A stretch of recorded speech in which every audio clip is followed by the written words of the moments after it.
기도드리겠습니다. 하나님, 지난 한 주간 동안에도 우리 사랑하는 성가교회 성도님들과 자녀들을 주님의 은혜 가운데 강건하게 지켜주시고 함께하여 주셔서 오늘 거룩한 주님의 날 예배의 자리로 나올 수 있도록 인도하여 주셔서 감사를 드립니다. 하나님, 세월이 참 빠르게 지나가는 것 같습니다. 2016년도 시작한 지가 엊그제 같은데 벌써 한 해를 마무리하는 12월 중순으로 접어들었습니다. 2016년도 올 한 해는 성가교회 성도님들과 가정들과 각 개인들에게 어떤 한 해였는지요. 하나님께서 성가교회를 얼마나 사랑하셨는지를 세월이 지나면서 깨닫게 됩니다. 어떤 교우들에게는 말할 수 없는 벅찬 감사의 한 해가 되었을 것 같고, 또 어떤 교우들에게는 힘든 역경들을 겪으면서 원망도 나올 수 있겠지만, 하나님의 시선에 봐서 바라보면 하나님께서 저희 모든 자녀들을 얼마나 사랑하셨는지를 지금은 알 수 없지만 하나님의 존전 앞에서 알 수 있겠지요. 하나님, 지금 당하는 고난, 역경, 말할 수 없는 아픔들을 잘 감당할 수 있도록 주님, 연약한 저희들을 도와주옵소서. 우리의 아픔도 아픔이지만 다른 이들의 아픔도 함께 품을 수 있는, 사랑할 수 있는 마음을 저희에게 선물로 주옵소서. 하나님, 얼마 안 있으면 성탄이 다가오고 있습니다. 높고 높은 보좌에 계셨던 우리 예수님께서 우리 믿는 신자들을 구원하시기 위해서 가장 비천한 자리에 오셨고, 마지막 십자가의 죽음 앞에서도 원수들을 용서해달라는 주님의 음성을 묵상할 때마다 너무 감사하고 또 눈물이 납니다. 하나님, 어디다 마음을 두고 또 목표를 두고 살아가야 될지 저희는 잘 모르겠습니다. 하나님, 누구를 원망할 수도 없고 이 시대를 살아가는 우리 모두가 하나님 앞에서 부끄럽기도 하고 한숨만 나옵니다. 이스라엘 백성들이 왕을 선택하고 뽑을 때 하나님의 기준이 아닌 인간의 기준으로 왕을 선택한 결과 사울 왕조가 멸망한 것을 성경을 통해 저희는 큰 교훈을 받습니다. 참으로 앙담한 현실 앞에서 좌절하지 말고 살아갈 힘과 용기를 저희에게 주십시오. 하나님께서 함께 하시는 새로운 지도자가 나올 때까지 계속해서 깨어 기도하게 하옵소서. 하나님께서 저희와 함께 하시지 않는다면 누구를 의지하며 살아가겠습니까? 이 나라와 민족을 불쌍히 여겨 주옵소서. 비판하고 정죄만 하지 말고 위정자들을 위해서 기도하게 하옵소서. 하나님, 우리 모두는 이 땅에 소망을 두고 살아가는 자들이 아니며 저 천국의 소망을 두고 살아가는 신자임을 기억하게 하옵소서. 훗날 하나님의 존전 앞에서 우리 사랑하는 어머니의 얼굴을 뵐 수도 있다는 소망과 또 아버지의 얼굴을 뵐 수 있다는 소망을 가지고 살아가게 하옵소서. 우리 믿음의 형제, 자매들을 볼 수도 있고 먼저 간 자녀들의 얼굴도 볼 수 있고 함께 신앙생활했던 믿음의 성도들을 다시 볼 수 있다는 소망을 가지고 힘들지만 잘 견디고 하루하루 살아갈 수 있는 은혜를 저희에게 내려주옵소서. 믿음의 조상 아브라함, 이삭, 야곱, 모세, 다윗, 엘리야, 바울, 주기철 목사님, 손양호 목사님, 이런 믿음을 끝까지 지키다 순교한 우리 믿음의 선진들을 뵙고 싶습니다. 하나님, 이 소망을 가지고 하루하루 살아가게 하시고 한 번 사는 인생 참으로 믿는 신자답게 그리스도인의 삶을 살되 이 세상에서 거룩한 삶의 본을 살다가 주님께서 오라 하시면 기뻐하면 주님을 따라가게 하옵소서. 하나님, 한 해를 마무리하는 12월입니다. 하나님께서 교회 가운데 또 가정들과 교우들 가운데 참으로 많은 은혜를 주셨습니다. 하나님께서 주신 귀한 은혜와 복들을 저희가 기록해보며 세어보게 하옵소서. 하지만 지금도 힘든 역경을 지나가고 있는 우리 형제 자매들이 있습니다. 포기하지 말고 하나님의 위로를 바라보며 주님만 의지하며 살아가게 하옵소서. 하나님, 저희를 붙들어 주옵소서. 오늘도 저희가 다 하나님의 소유임을 인정하며 또한 귀한 예물을 드렸습니다. 하나님, 기뻐받아 주옵소서. 이 귀한 예물이 쓰여지는 곳곳마다 하나님께서 흠양하여 주시고 하나님의 영광만이 온전하게 드러나는 귀한 예물 되게 하여 주옵소서. 또한 이 아침에 하나님께 아름다운 찬양을 올려드리는 우리 성가대의 찬양을 기뻐받아 주옵소서. 찬양을 드리는 우리 성가대원들의 삶 속에서도 주님께 예배드리며 찬양 드리는 삶으로 드러나게 하옵소서. 하나님, 하나님의 귀한 말씀을 전하여 주시는 우리 목사님을 위해서 기도를 드립니다. 말씀 사역 가운데 성령 하나님께서 동행하여 주시기를 간절히 기도를 드립니다. 교회와 총회와 교계를 섬기는 일까지도 주님께서 친히 동행하여 주옵소서. 나라가 참으로 어수선하고 우리의 삶이 순탄하지는 않지만 오늘도 하나님께서 예배 가운데 임재하시는 참으로 예배의 자리로 우리가 나왔습니다.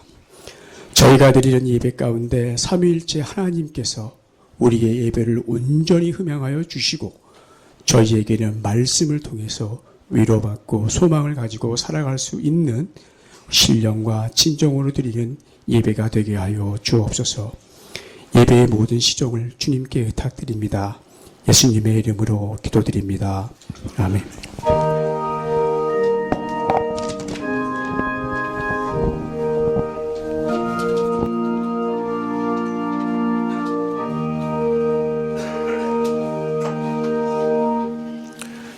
말씀은 시편 23편 5절입니다. 시편 23편 5절입니다.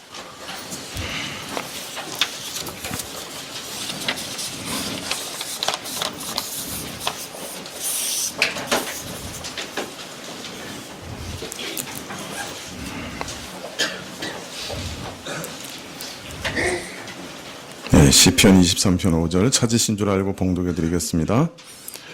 주께서 내 원수의 목전에서 내게 상을 베푸시고 기름으로 내 머리에 바르셨으니 내 잔이 넘치나이다. 아멘.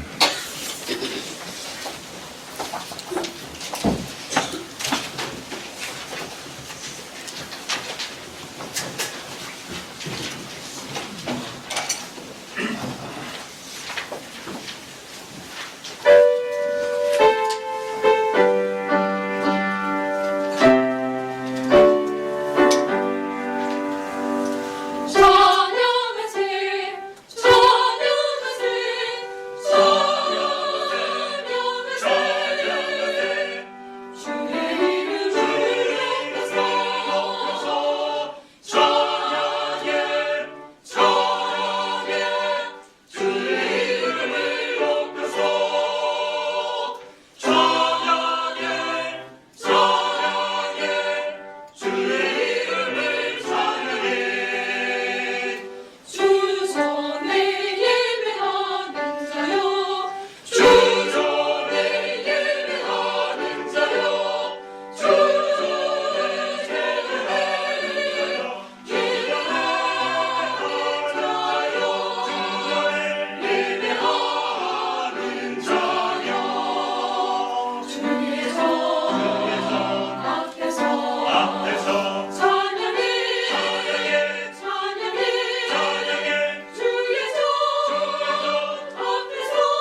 아멘. 예.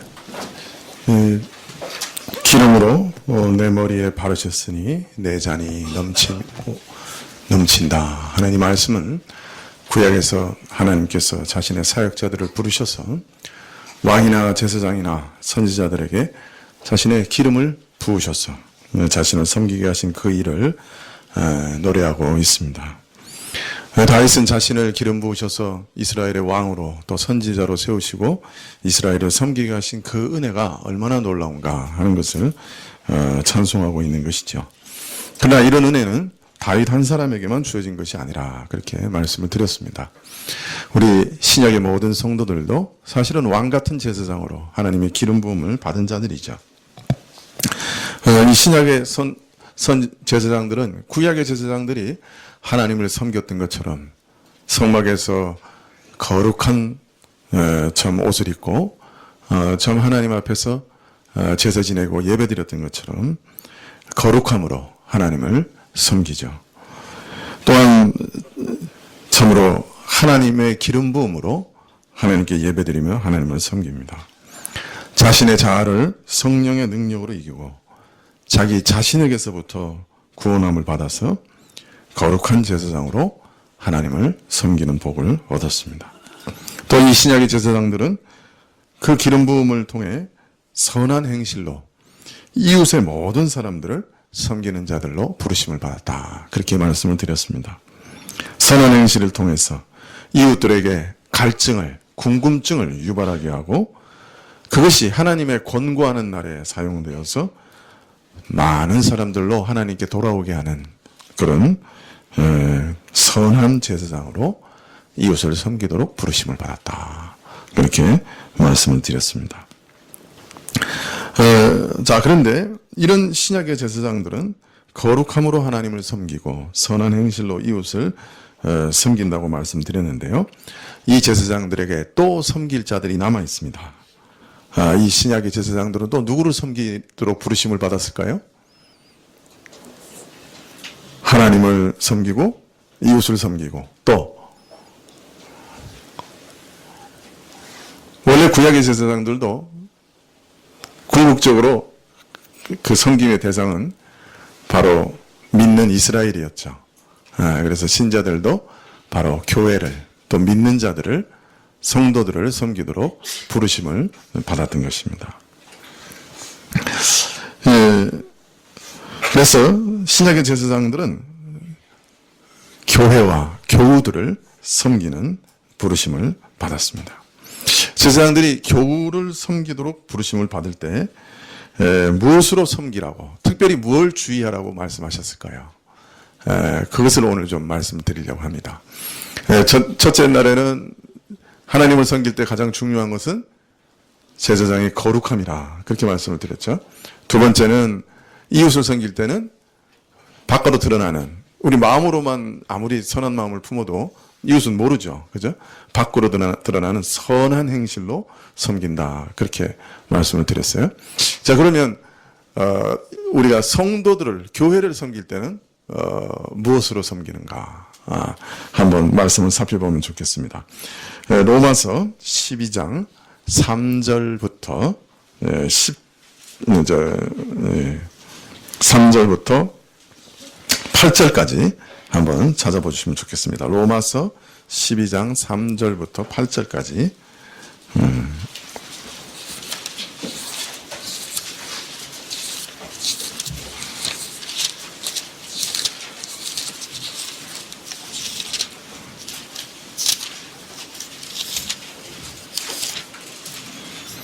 로마서 12장 3절부터 8절까지.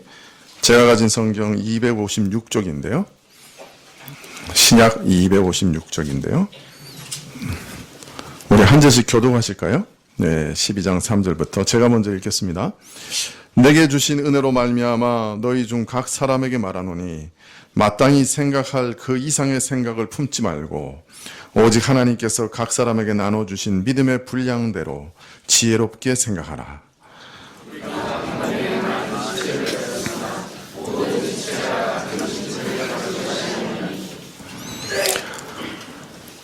이와 같이 우리 많은 사람이 그리스도 안에서 한 몸이 되어 서로 지체가 되었느니라.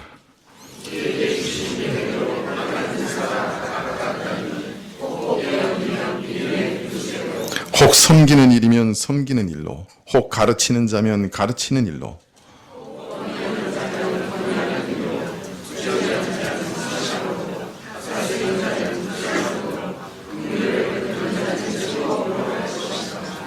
사랑엔 거짓이 없나니 악을 미워하고 선에 속하라.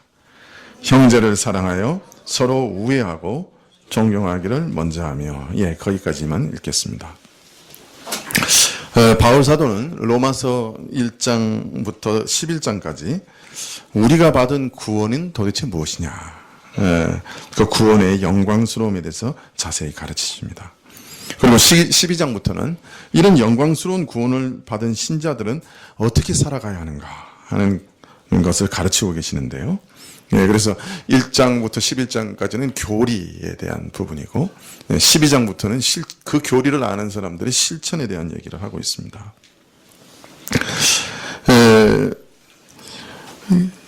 바울 사도는 이렇게 구원받은 사람들은 어떻게 살아야 하는가 하는 것을 가르치면서 이런 놀라운 구원을 받은 신자들은 하나님의 선하신 뜻을 이루는 산 제사로 자신의 삶을 드려야 한다, 그렇게 가르칩니다.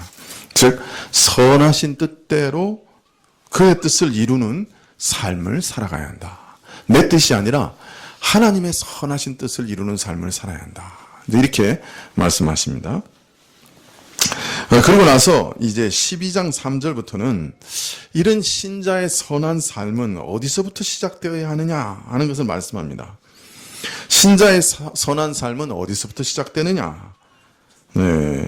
그것은 교회라, 그렇게 말씀합니다. 세상에서 살다가 그리스도를 믿고 새롭게 태어난 신자는 그때부터 이상하게 그 마음이 교회를 향하게 됩니다.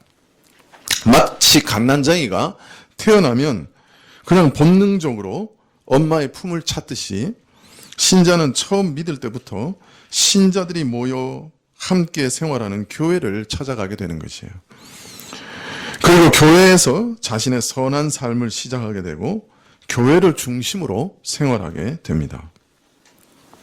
이처럼 그리스도 안에서 성령으로 말미암아 다시 태어난 새로운 생명은 항상 동일한 생명에 끌리게 되고 동일한 생명을 누리는 신자들을 찾게 되고 함께 있기를 원합니다.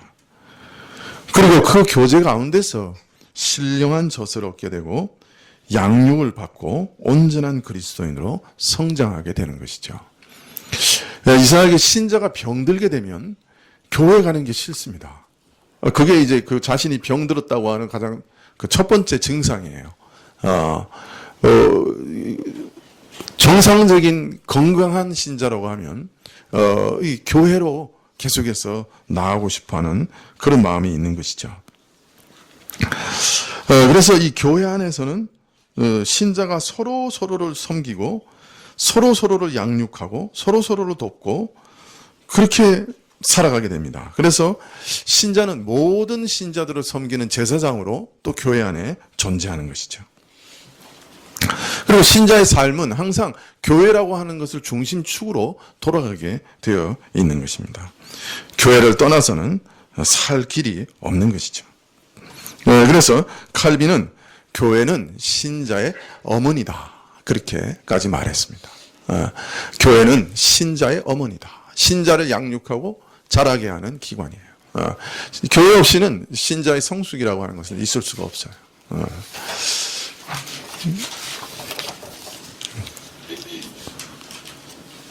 자, 그런데 신자가 이 교회에서 새로운 삶을 시작할 때 꼭 명심해야 되는 것이 있습니다. 그것을 오늘 로마서 12장 4절에 말씀하시는데요. 우리가 한 몸에 많은 지체를 가졌으나 모든 지체가 같은 직분을 가진 것이 아니니. 그리스도께 속한 신자들이 교회를 이루어 가며 살아갈 때 명심해야 할 중요한 원칙은 교회는 각기 다른 다양한 지체들이 모여서 한 몸을 이룬다 하는 사실입니다. 즉 우리 몸에는 팔도 있고 다리도 있고, 눈도 있고, 코도 있고, 귀도 있습니다.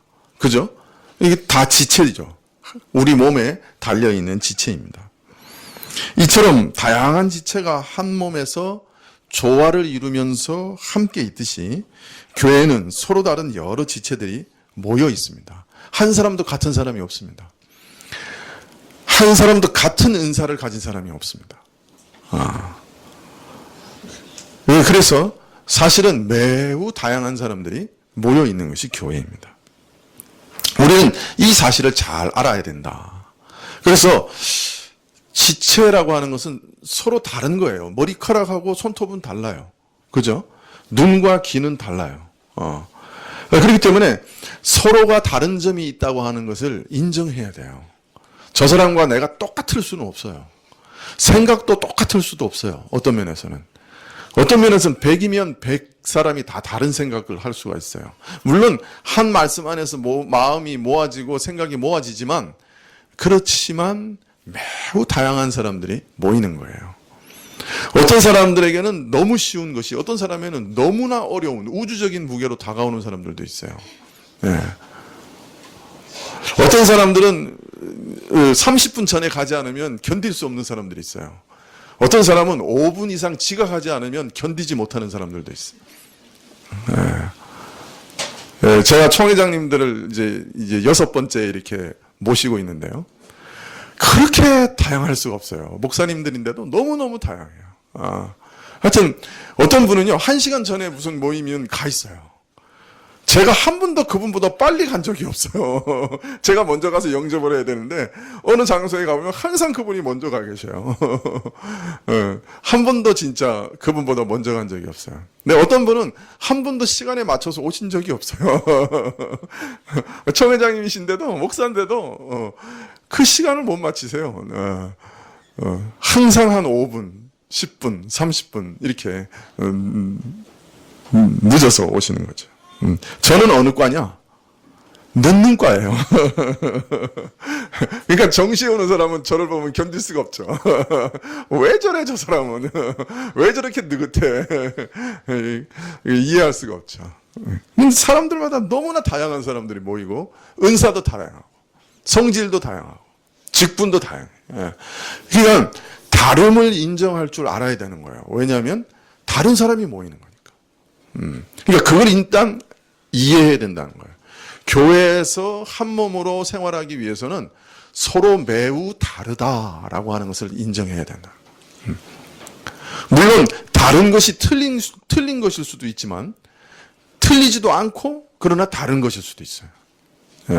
그래서 우리가 굉장히 조심해야 되는 것은 서로 매우 다를 수 있다 하는 것을 인정해야 된다. 그런데 그 다른 사람들이, 그 다양한 사람들이, 다양한 성질과 은사와 능력을 가진 사람들이 한 몸, 한 교회를 이룬다 하는 것을 반드시 이해하면서 살아야 된다. 이것이 교회 생활을 하는 데 있어서 첫 번째 이해해야 할 원리다. 그렇게 말씀합니다. 하나님께서 각자에게 주신 믿음의 분량이 다르고요. 주신 은사와 직분도 다 달라요.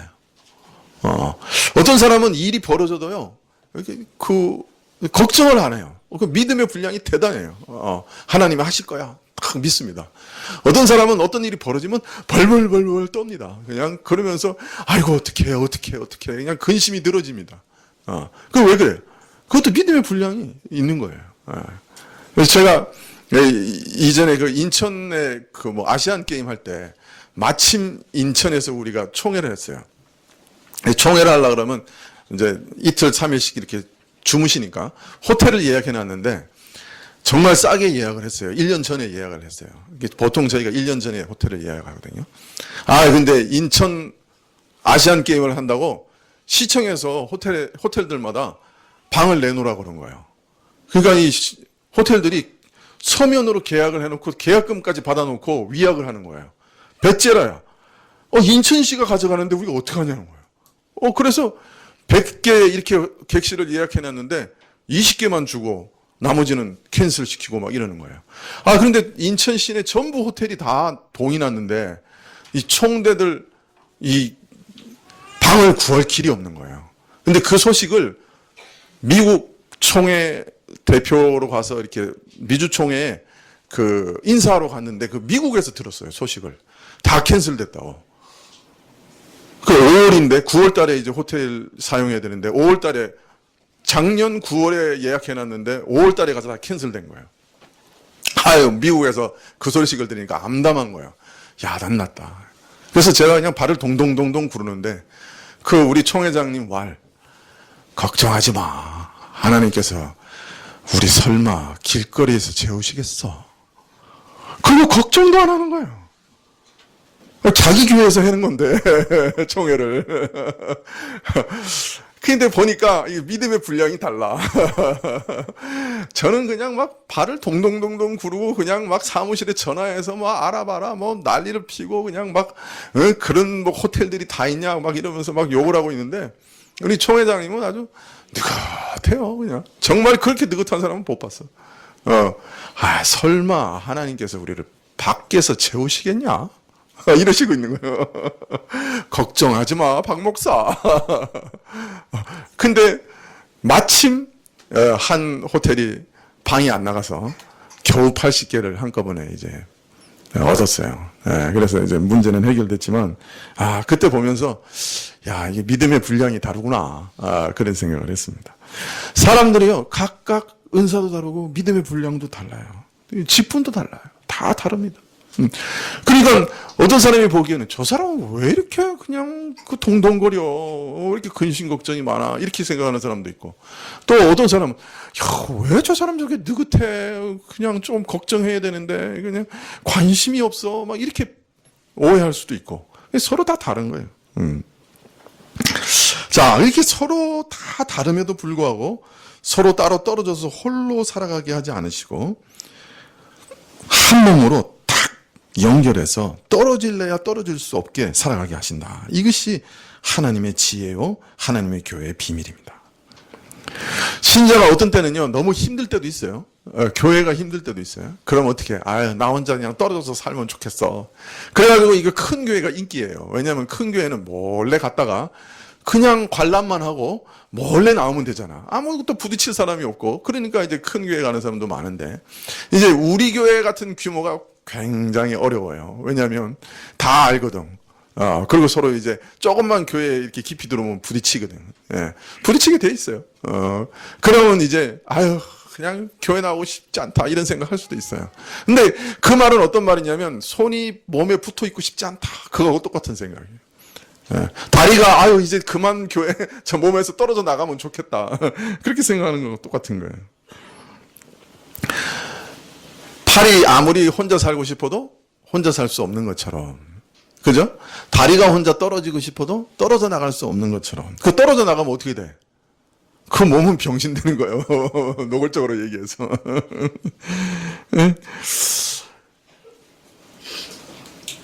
하나님은 그렇게 지으신 거예요. 나 홀라 살겠다고 발버둥 쳐도 혼자 살아갈 수 없어요. 그게 본성이에요. 신자의 본성은 항상 교회로 이끄시는 거예요. 내가 와서 괴로우니까 도망가고 싶다 이렇게 생각이 들지만, 그러나 신자라고 하면 그 본성은 항상 몸에 붙어 있게 되어 있는 거예요. 팔이 몸에서 떨어질 수 없는 것과 똑같은 것이라. 자, 그렇기 때문에 모든 사람들이 각기 맡은 기능과 그 역할을 충실히 감당하면 이 몸이 일사불란하게 움직이는데, 그래서 서로 돕고 힘이 되고 한 사람으로는 상상할 수도 없는 놀라운 일들을 이루게 되는데, 만일 각자 맡은 일을 감당하지 못하고 서로가 거추장거리로 여기고 걸림돌로 여기게 되면 온몸이 혼돈을 일으켜요. 그래 무너질 수밖에 없죠. 우리 장인이 산에 가시다가 최근에 그냥 퍽 엎어지셨어요. 그 나중에 여쭤봤어요. 왜 엎어지셨냐 그러니까 몰라, 발이 지 맘대로 막 빨리 가더니 넘어졌어. 이게 발이 조절이 안 되시는 거죠. 머리가 명령하는데 발이 안 따라가고 발이 지 맘대로 가면 어떻게 되겠어요? 그 몸은 넘어지게 돼 있다. 교회도 마찬가지.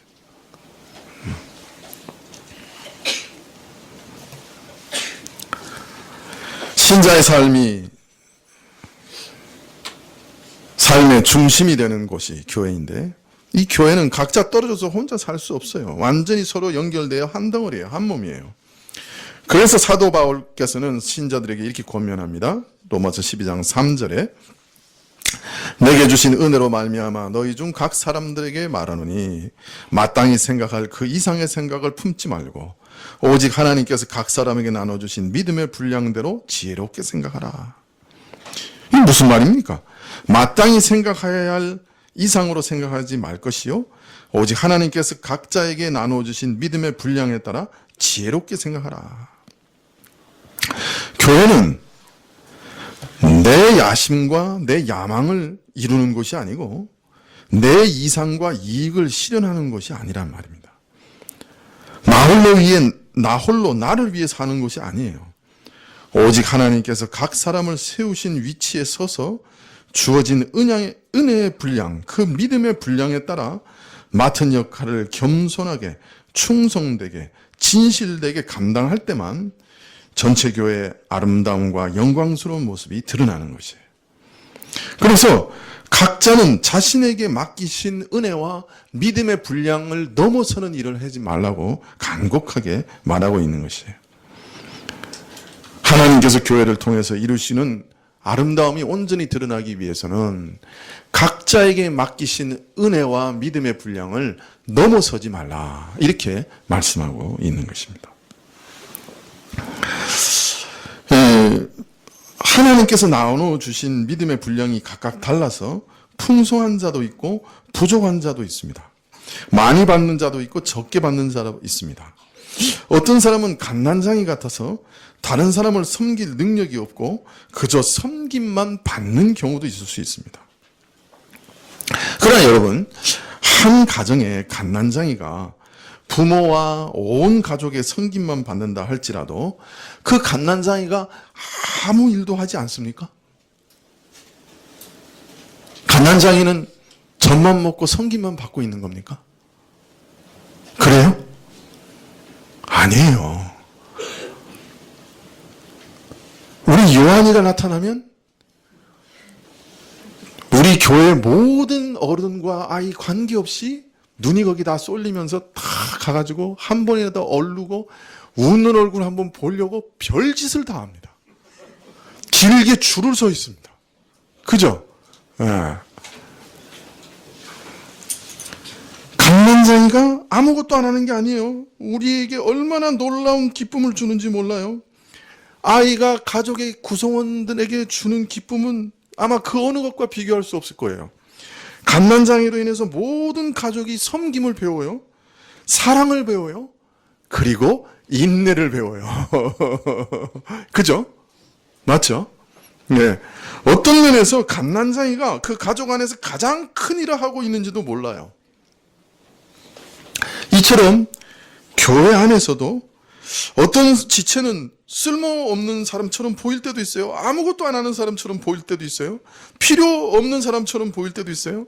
그러나 쓸모없는 사람은 한 명도 없고 필요 없는 사람은 한 명도 없어요. 모든 사람은 각자의 역할이 있고 어떤 면에서 섬김만 받는다고 해도 그는 교회에서 가장 큰 일을 하고 있는지도 몰라요.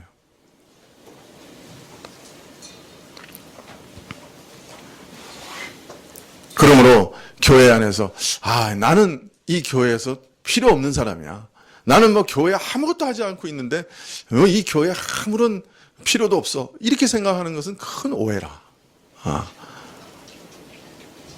자, 그러니까 나는 어떤 사람의 도움도 필요 없으니까 나 혼자 살아갈 수 있어. 그것도 팔이 몸에서 떨어져서 살겠다는 이상한 생각이고, 나는 쓸모가 없으니까 이제 이 몸에서 잘려서 좀 잘라내야 되겠어. 이 팔 이거 힘도 없고 능력도 없고 아무 일도 안 하는데 그냥 좀 잘라버리면 좋겠어. 그런 생각도 마찬가지로 똑같이 어리석은 생각이라.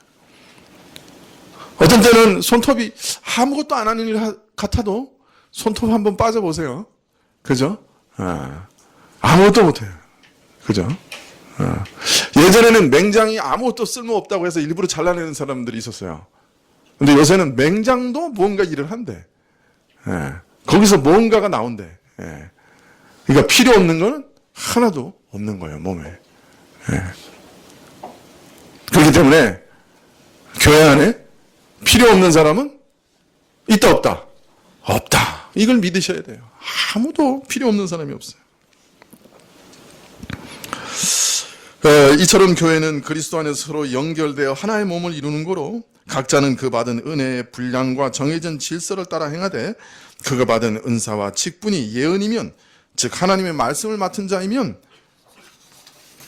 믿음을 따라 잘 감당할 것이요 선교 봉사하는 일이면 봉사일로 가르치는 직분이면 가르침으로 위로의 직분은 위로함으로 나누어 구제하는 자이면 성실함으로 인색하지 않고 후한 마음으로 다스리는 자이면 부지런함과 열심으로 긍휼히 여겨 돕는 직분이면 억지가 아니라 기쁨으로 즐거움으로 모든 일을 감당하라 그렇게 말하고 있습니다. 여기 보면 여러 가지 직분이 나오죠. 가르치는 사람도 있고 교회를 다스리는 사람도 있고 불쌍하고 가난한 사람들을 돕는 사람도 있고 그죠? 뭐 별의별 사람들이 다 있다는 거예요. 교회 안에. 그 다 직분과 은사가 다르다는 거예요. 이와 같이 교회가 각 직체대로 그에게 허락된 은혜의 분량을 따라 맡겨진 일을 감당하면 이런 다양한 기능과 역할을 통해 교회는 영육 간의 필요를 채우게 되고 교회의 능력과 아름다움과 영광이 풍성하게 드러나게 될 것이다. 그렇게 말하고 있습니다. 우리가 아무 일도 안 하는 사람은 아무도 없다. 교회에 와서 호흡만 하고 있어도 하는 일이 있다. 분명히 일이 있다. 그러므로 우리는 교회 안에서도 제사장입니다. 우리는 각자의 믿음의 분량을 따라 각자의 은사와 직분을 따라 서로를 섬깁니다.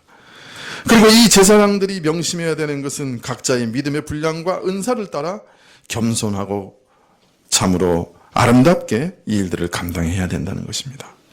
내게 맡기지 않으신 것까지 탐내서 왜 내게 저런 폼나는 일은 맡기지 않으시는가 이렇게 생각할 수도 있습니다. 개인적인 야심이나 야망을 품고 자신의 이상이나 이익을 실현하라고 일할 수도 있습니다. 그러나 이것은 우리 심장이 가만히 생각해 보니까 자신은 너무 폼이 안 나. 이렇게 감춰져 있고 맨날 할딱 하긴 하는데 무슨 일을 하는지를 모르겠어. 이 심장이 가만히 생각해 보니까 머리카락이 그렇게 부러워. 머리카락은 이 주인이 아침마다 관심을 가지고 그냥 빗어주고 드라이하고 기름 바르고 그걸 가지고 이렇게 휘날리면서 막 사람들의 눈이 다 머리카락으로 가고 그냥 보기도 멋있고 그래서 어느 날 심장이 이렇게 생각했어요. 나는 머리카락이 되고 싶다. 그래서 이 지겨운 일을 그만둬야 되겠다. 그래서 심장이 그만두기로 했어요. 뛰는 일을. 그럼 그 몸은 어떻게 될까요? 심장이 뭔지 모르시는 분들이 계세요?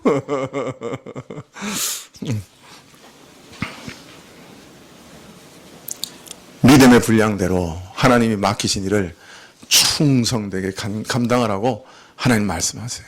어떤 때는 빛도 안 나요. 알아주지도 않아요. 근데 그 일이 가장 중요한 일일 수도 있어요. 어떤 사람은 막 방언을 해요. 그냥 방언을 하고 또 어떤 사람은 막 방언 통역을 하고 막 이래요. 그냥 막 멋있어요. 번쩍번쩍해. 막 신비하고. 막 그래서 사람들이, 야, 저 성도는 그냥 은사도 많고 능력도 많다. 근데, 고린도서에 뭐라 그러냐면, 하나님이 중요한 것은 그런 신비한 빛깔을 안 덮여주시고, 중요하지 않는 은사는 신비한 것을 덮여주셔서 평균케 하셨다는 거예요. 그러니까 심장은 원래 예쁘거나 아름답거나 휘황찬란하지 않다는 거예요. 그러니까 진짜 중요한 은사는 그렇게 막 두드러지고 막 주목을 받고 그런 은사가 아니라는 거예요. 교회에 없어서는 안 되는 은사들. 그런 것은 빛도 아니고 빛도 안 나고 그죠? 사람들에게 주목도 못 받고 그런 은사들일 수도 있다는 거예요.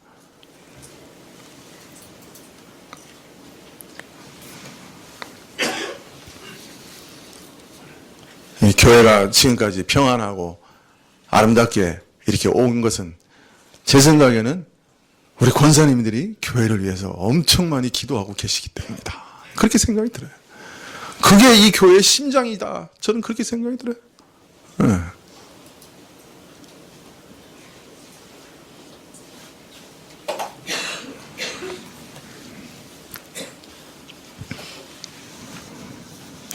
네. 우리는 심장처럼 실망하지 말고 하나님께서 각 사람이 세워주신 그 위치에 서서 그 은혜의 분량에 따라서 하나님의 선하신 뜻이 이루어지기를 소원하면서 서로를 섬기라. 그렇게 성경은 말씀합니다. 그러므로 신자들은 자신이 교회 안에서 어떤 은사와 직분이 있는지 발견하는 힘써야 되겠죠. 하나님께서 우리에게 주시는 소망을 따라서 내가 이 교회 안에서 무엇을 해야 되는가 늘 살펴봐야 되겠죠. 오늘 누군가 참 어머니처럼 점심을 지어주지 않는다 그러면 굶어야 되겠죠. 오늘 누군가가 화장실 청소를 해주고 예배실을 청소해주지 않았다면 우리는 더러운 환경에서 예배를 드리고 있을 겁니다. 오늘 누군가가 아름다운 장식으로 교회를 꾸미지 않았다면 크리스마스가 오는지도 잊어버렸을 거예요. 오늘 누군가가 악기를 연주해주지 않는다면 또 찬송을 들려주지 않는다면 우리가 예배 가운데 마음이 녹아지지 않을 것입니다. 오늘 누군가가 아이들을 가르쳐주며 돌보지 않았다면, 오늘 누군가가 안내를 맡아주지 않았다면, 오늘 누군가가 기도해주지 않았다면, 오늘 누군가가 헌물을 드리지 않았다면, 그리고 그것을 계속 출납하고 계수해주지 않았다면 이 교회는 무엇인가 그 부분에서 비워버리고 말 것이. 우리는 모든 사람을, 모든 신자들을 섬기는, 서로를 섬기는 왕 같은 제사장으로 이 교회 안에 있는 것입니다. 자, 그런데 교회에서 생활하다 보면 어떤 사람은 제사장이 아니라 강도나 도둑처럼 보여요. 제사장이 아니라 백해 무익한 사람처럼 보이는 사람들이 있습니다. 다른 사람을 섬기는 것이 아니라 다른 사람을 괴롭히고 박해하고 악을 행하고 송곳처럼 다른 사람을 찌르는 사람들이 있습니다. 이런 사람들은 그 특색이 설교를 들어도 변하지 않습니다. 교회는 열심히 나오는데 변하지 않아요. 행실을 보면 세상 사람보다 더 못해요. 근데 그런 사람이 심지어는 교회 목사일 수도 있고요. 교회 직분자일 수도 있어요. 그런데 그런 사람 하나님 심판도 안 하세요.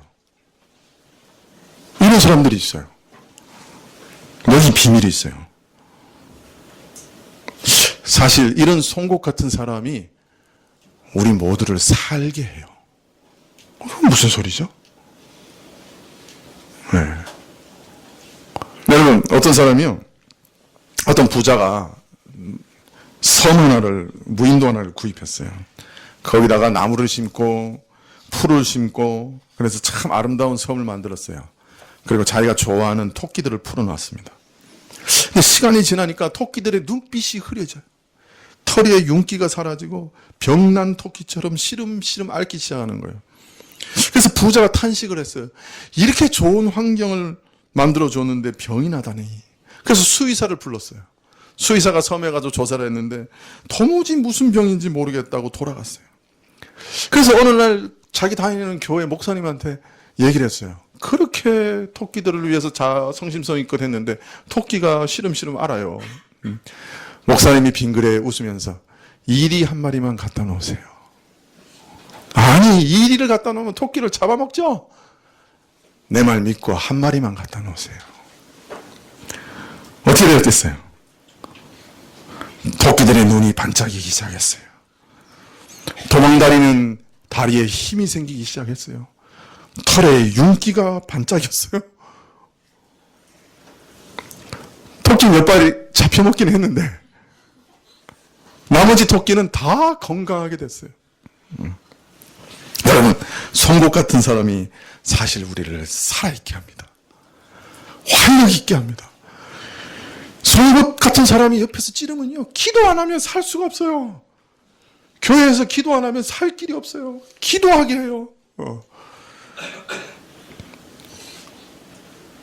내가 요새 기도 안 하는 건 마누라가 나를 안 찔러서 그러나 봐요. 나는 용서를 배우게 하세요. 나로 인내를 배우게 하세요. 나를 송곳으로 찔러도 스펀지처럼 푹 감싸주는 온유한 그런 사람으로 만들어 가세요. 비난을 받을 줄 알게 하세요. 원망과 오해를 감당할 수 있는 사람 되게 하세요. 억울함을 이기는 사람을 만들어내세요. 거친 파도는 사공을 유능하게 만들듯이 거친 사람은 신자를 신자답게 만들어내요. 믿으십니까? 네. 멋있는 말 같지 않아요? 거친 파도는 사공을 유능하게 만들듯이 거친 사람은 신자를 신자답게 만든다. 이거 하나 써붙여 놓을까요?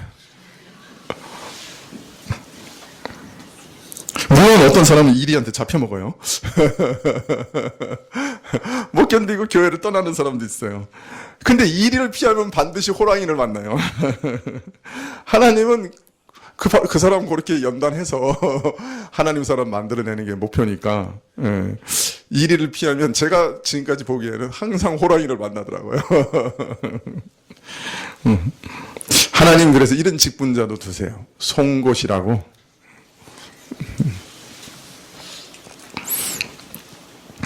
그리고 우리로 배우게 하세요. 어떤 걸 배우게 하시냐? 사람을 변화시키는 일, 사람을 성장시키는 일은 사람이 하는 일이 아니구나. 오직 하나님이 하시는구나. 그것을 우리로 배우게 하십니다. 사람은 절대 사람을 변화시킬 수 없구나. 바울이 이렇게 얘기했어요. 그런즉 심는 이나 물 주는 이는 아무것도 아니로되 오직 자라나게 하시는 하나님 뿐이니라. 우리가 은혜에 충만해서 직분을 잘 감당하고 성령 충만해서 모든 사람을 정말 은혜 가운데 잘 섬기면 사람이 변화될 것이다 이렇게 생각합니다. 사람이 잘하게 될 것이다 이렇게 기대합니다. 아니에요. 그 일도 우리가 섬기고 또 섬겨도 정말 사람이 변화되는 그 일은 하나님만 하셔요. 그렇기 때문에 그 때가 될 때까지 그 사람을 참아 기다리는 방법밖에는 없는 거예요. 그래서 신자는 믿음의 분량을 따라 최선을 다해서 사람들을 섬기되, 그러나 사람을 자라게 하시고 변화시키시는 분은 하나님 한 분뿐이시다. 그것을 믿고 기다릴 줄 알아야 되는 거예요. 비난을 당할 줄 알아야 돼요. 원망을 당할 줄 알아야 돼요. 억울함을 당할 줄 알아야 돼요.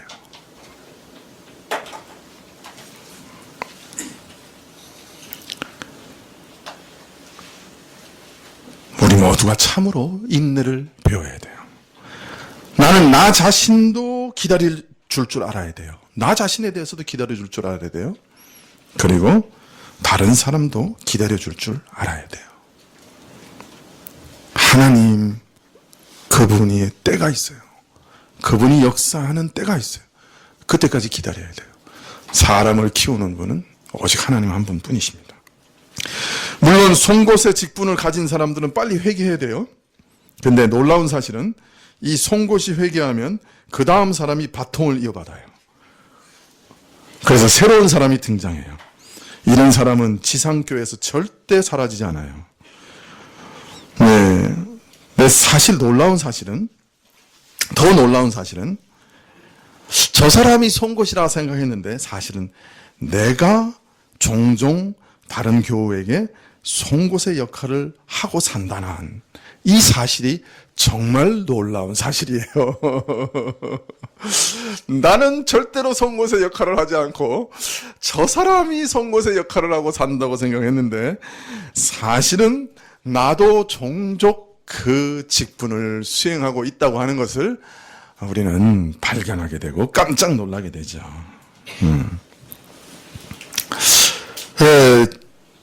사실 저도 깜짝 자주 놀랍니다.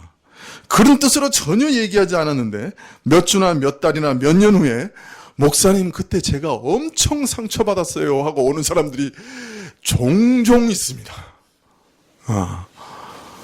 깜짝 놀라죠. 저는 전혀 그런 의도가 없었어요. 그런데 제가 송곳의 역할을 하고 있더라고요. 근데 특히 자매들 가운데 그런 사람들이 많아요. 제가 자매들의 심리를 잘 모르는 것 같아요. 예. 그러니까 앞으로 저한테 가까이 왔다가 팍 찔리는 분들 용서하십시오. 제가 별로 그런 의도는 없었다고 믿어주시기를 바랍니다. 왜 안 믿는 얼굴로 저를 쳐다보시는 거예요?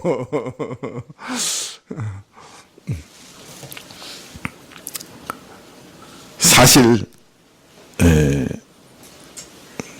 우리가 아무리 조심해도 우리가 서로에게 송곳의 역할도 같이 해요. 그래서 섬김의 제사장이기도 하고 찌르는 가시이기도 한 게 우리 자신들이죠. 우리가 교회 안에서 제사장 역할을 감당할 때 가장 먼저 생각해야 될 것이 무엇이냐. 믿음의 분량만큼 내게 맡겨주신 직분만큼 겸손하게 일을 감당하는 것입니다. 자기에게 맡겨진 일 이상 더 참으로 나서지 않는 것입니다. 또 이렇게 얘기하면 아무것도 안 하려고 그러죠. 이 말은 그 말 아니에요. 역으로 말하면 내게 맡기진 믿음의 분량과 직분을 빨리 발견하고 거기서 최선을 다해서 열심히 일하라는 말이에요. 이게 조금만 부정적으로 얘기하면 자유를 얻고 그래 나는 믿음의 분량이 없으니까 이러면서 또 안 하려고 그래요. 이 설교를 듣고 중고등부와 유초등부 선생님들의 자원함이 불꽃같이 일어나기를 기대합니다. 기대합니다.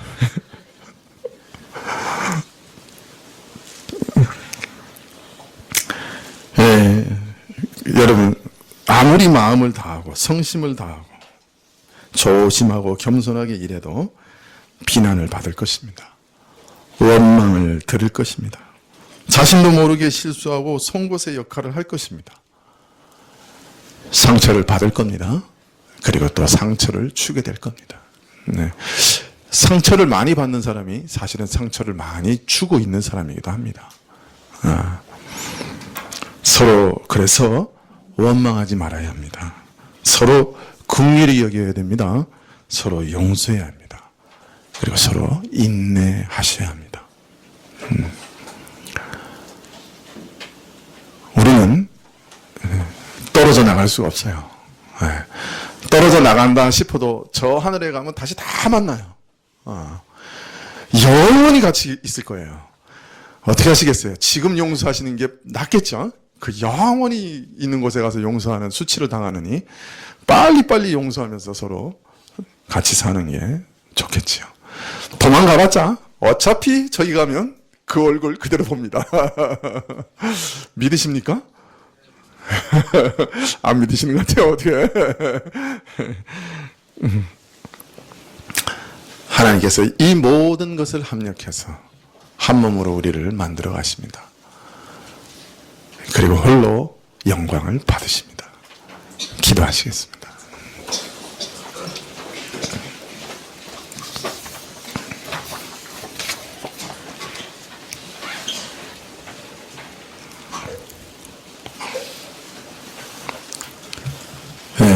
참 죄에 찌들어서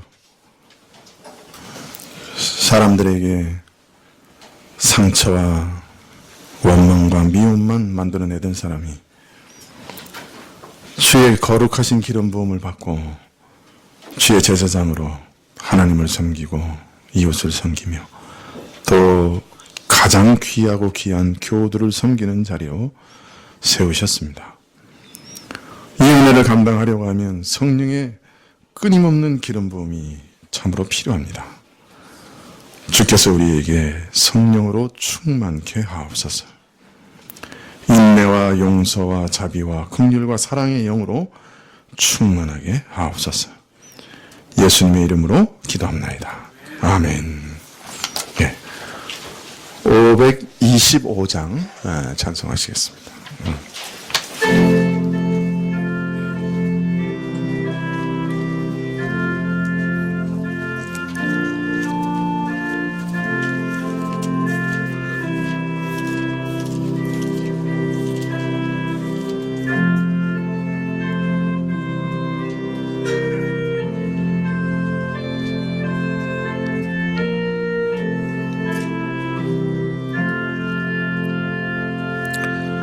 주 믿는 형제들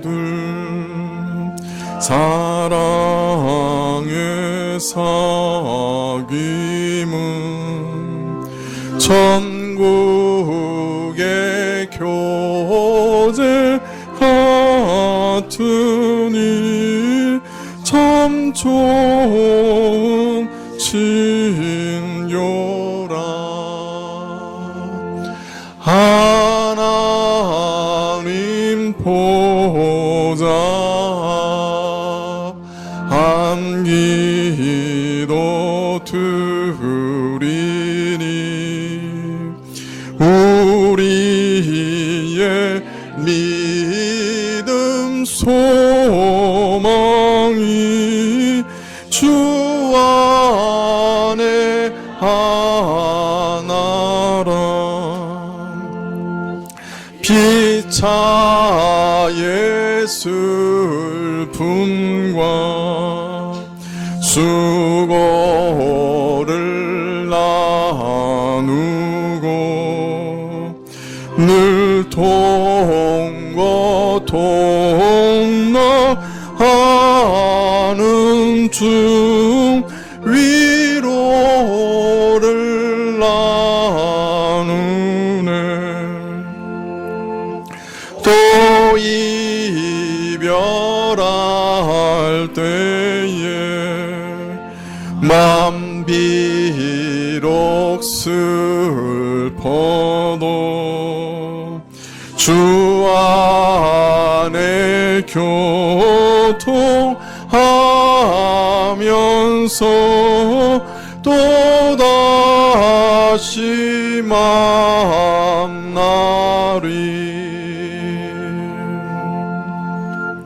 네, 기도하시겠습니다. 지금은 우리 주 예수 그리스도의 은혜와 하나님 아버지의 그 크신 사랑과 이 은혜와 사랑을 깨닫게 하시고 누리게 하시는 성령님의 교통하시고 역사하심이 참으로 우리를 한 몸으로 부르신 그 비밀을 깨닫고 참으로 겸손함과 오래 참음으로 하나님을 섬기기로 결심하며 머리 숙인 주의 백성들 위해 지금부터 영원까지 함께 계실지어다. 아멘.